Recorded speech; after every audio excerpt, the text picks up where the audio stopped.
चलिए अगला पद्य है घनानंद का, हम लोग पढ़ेंगे।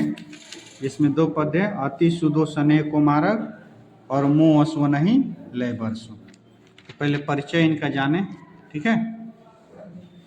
रीति युगीन काव्य में घनानंद रीति मुक्त काव्य धारा के सिरमौर कवि हैं, ठीक है। रीति काल है हिंदी साहित्य को के मध्य काल को, ठीक है। रीति मुक्त, रीतिबद्ध और रीतिबद्ध तीन विधा में बांटा गया है उस माने मध्यकाल के जो भी काव्य है उसको। इसमें हम लोग देखेंगे यह रीति मुक्त काव्य धारा के सिरमौर कवि हैं। इनका जन्म 1689 ईस्वी के आसपास हुआ और 1739 ईस्वी में वे नादिर शाह के सैनिकों द्वारा मारे गए। ये क्वेश्चन पूछा हुआ है कि घनानंद की मृत्यु किसके द्वारा हुई, तो नादिर शाह के सैनिकों के द्वारा। ये तत्कालीन मुगल बादशाह मोहम्मद शाह रंगीले के यहाँ मीर मुंशी का काम करते थे। इसके यहाँ मुगल बादशाह मोहम्मद शाह रंगीला। ये अच्छे गायक और श्रेष्ठ कवि थे। किंवदंती है कि सुजान नामक नर्तकी को वे प्यार करते थे। विराग होने पर ये वृंदावन चले गए और वैष्णव होकर काव्य रचना करने लगे। यानी कि इन्होंने वैष्णव धर्म अपना लिया और काव्य की रचना करने लगे। सन 1939 में जब नादिर शाह ने दिल्ली पर आक्रमण किया तब उसके सिपाहियों ने मथुरा और वृंदावन पर भी धावा बोला। नादिर शाह दिल्ली पर कब हमला किया? 1939 ईस्वी में, याद रखिए। बादशाह का मीर मुंशी जानकर, यानी बादशाह के वहाँ किस पद पर थे? मुंशी के पद पर थे, ठीक है। यह जानकर घनानंद को भी उन्होंने पकड़ा और इनसे जर जर जर यानी 3 बार सोना सोना सोना मांगा, ठीक है।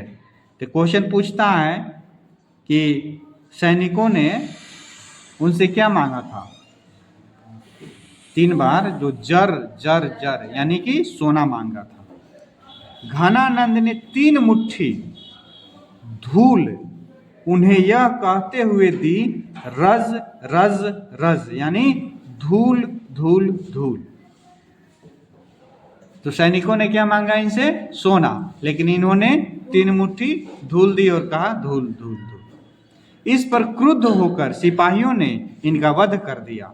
घनानंद प्रेम के पीर के कवि हैं, याद रखिएगा, ये बहुत महत्वपूर्ण पंक्ति है। घनानंद को प्रेम के पीर का कवि कहा जाता है। पीर का मतलब होता है पीड़ा, दुख, वेदना, ठीक है। इनकी कविताओं में प्रेम की पीड़ा, मस्ती और वियोग सब कुछ है।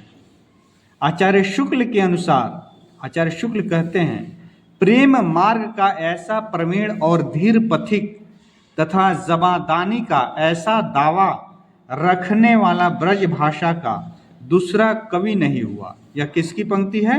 आचार्य शुक्ल की। किसके लिए? घनानंद के लिए। वो कह रहे हैं कि प्रेम मार्ग का ऐसा प्रवीण और धीर पथिक तथा जबादानी का ऐसा दावा रखने वाला ब्रज भाषा का दूसरा कवि नहीं हुआ। यानी कि इन्होंने किस भाषा में रचना रची है? ब्रज भाषा में। याद रखिएगा ये सब छोटी छोटी चीजें। वियोग में सच्चा प्रेमी जो वेदना सहता है, उसके चित्त में जो विभिन्न तरंगे उठती हैं, उनका चित्रण घनानंद ने किया है। यानी कि प्रेम की जो वेदना है, ठीक है, और उस दर्द और उस वेदना से जो मन में, उसके अंदर आत्मा में जो तरंग उठती है, उसका चित्रण घनानंद ने किया है। घनानंद वियोग दशा का चित्रण करते समय अलंकारों, रूढ़ियों का सहारा लेने नहीं दौड़ते। वे बाह्य चेष्टाओं पर भी कम ध्यान देते हैं। वे वेदना के ताप से मनोविकारों या वस्तुओं का नया आयाम, अर्थात पहले न देखा गया उनका कोई नया रूप पक्ष देख लेते हैं। कहने का मतलब है, यहाँ से ध्यान से इसको एक बार और हम पढ़ते हैं। घनानंद वियोग दशा का चित्रण करते समय, वियोग दशा माने जब अलगाव हो जाता है, वियोग माने अलगाव, जैसे किसी से प्रेम है और उससे क्या हो गया, दूरी बन गई, अलग हो गए, ठीक है। तो इसका जो वर्णन है, उन्होंने अलंकारों रूढ़ियों का सहारा लेने नहीं दौड़े, वे बाह्य चेष्टाओं पर भी कम ध्यान देते। इसका मतलब थोड़ा सा समझिएगा, यह मैंने साहित्यिक बात कही गई है यहाँ पर। कहने का मतलब कुछ खास नियम बद्ध करके रचना रची जाती है, तो उन्होंने उस तरह से नहीं किया। उनके मन में जो भाव आया, जो वेदना आया, उस पर उन्होंने ज़्यादा मतलब ध्यान दिया, और उस वेदना के चलते कविता जिस तरह यह मैंने गीत निकला उसी तरह हूबहू, उसमें कोई उन्होंने मिलावट नहीं किया और उसकी रचना की। वे वेदना के ताप से मनोविकारों या वस्तुओं का नया आयाम, यानी कि जब मनुष्य के अंदर वेदना जब उठती है ना, तो हर चीज का एक नया दृष्टिकोण से वो देखता है और उसको महसूस करता है। अर्थात पहले न देखा गया उनका कोई नया रूप पक्ष देख लेते हैं। यानी कि कह रहे हैं कि जब किसी चीज पर वो लिखते हैं, बात करते हैं, तो वैसा उस चीज को लेकर कभी न किसी लिखा ही नहीं, इतनी अंदर गहराई से सोचकर वो बात वो कहते हैं और कविता करते हैं। इसे ही ध्यान में रहकर शुक्ल जी ने इन्हें लाक्षणिक मूर्तिमता और प्रयोग वैचित्र का ऐसा कवि कहा है जैसे कवि उनके 225 वर्ष बाद छायावाद काल में प्रकट हुए हैं। शुक्ल जी के इनकी जो लाक्षणिक मूर्तिमता और प्रयोग वैचित्र, इसको थोड़ा समझने वाला, ठीक है, समझाएंगे बात।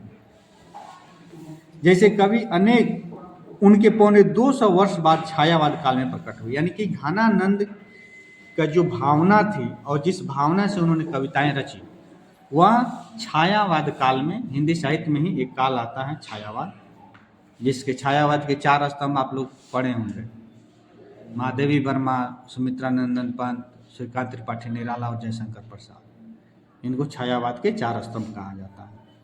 तो इन लोगों ने जो रचनाएं रची, लगभग उसी तरह से वो भावनाएं उतनी प्रबल होकर वह घनानंद ने उस समय किया था। अब आगे देखते हैं।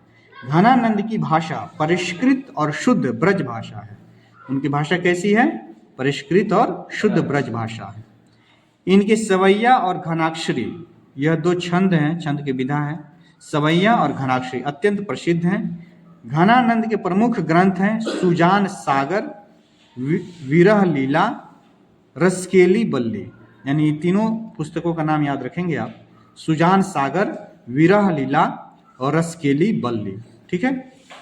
रीति काल के शास्त्रीय युग में उन्मुक्त प्रेम के स्वच्छंद पथ पर चलने वाले महान प्रेमी कवि घनानंद के 2 सवैये यहाँ प्रस्तुत हैं।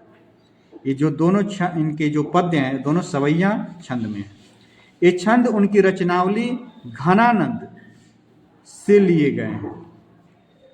प्रथम छंद में कवि जहाँ प्रेम के सीधे सरल निश्चल मार्ग की प्रस्तावना करता है, वहीं द्वितीय छंद में मेघ की अन्योक्ति के माध्यम से विरह वेदना से भरे अपने हृदय की पीड़ा को अत्यंत कलात्मक रूप में अभिव्यक्ति देता है। घनानंद के इन छंदों से भाषा और अभिव्यक्ति कौशल पर उनके असाधारण अधिकार का भी अभिव्यक्ति होता है।